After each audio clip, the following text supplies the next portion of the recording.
Hi, I'm Harish, and by now you know I ship an AI agent almost every day.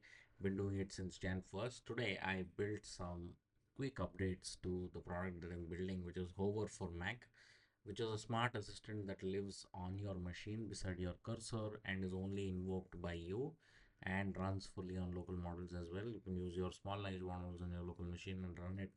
Here's what I built into it today. I'm going to quickly show you.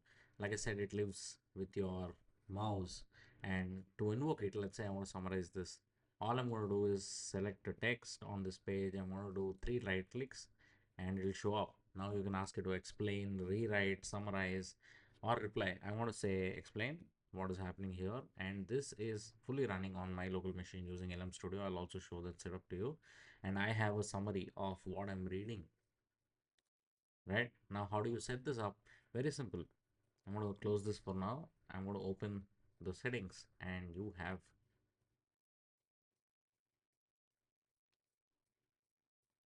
the settings ready to go. Here you can configure any endpoint. If you want to use a cloud endpoint, you can do that too. But remember, cloud means they might train your data. You can test your connection. It should work. It shows up the models that are already available on your machine. You can set up persona, all of this. But the feature that I built today is actually usage metrics.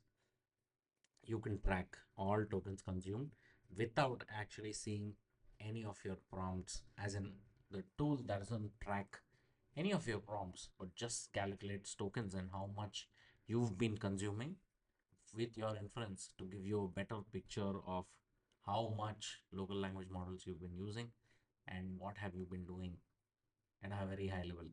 Also, recently I've added actions.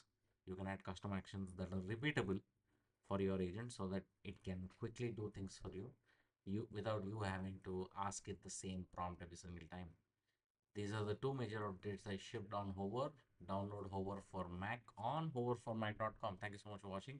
I will see you with more updates soon.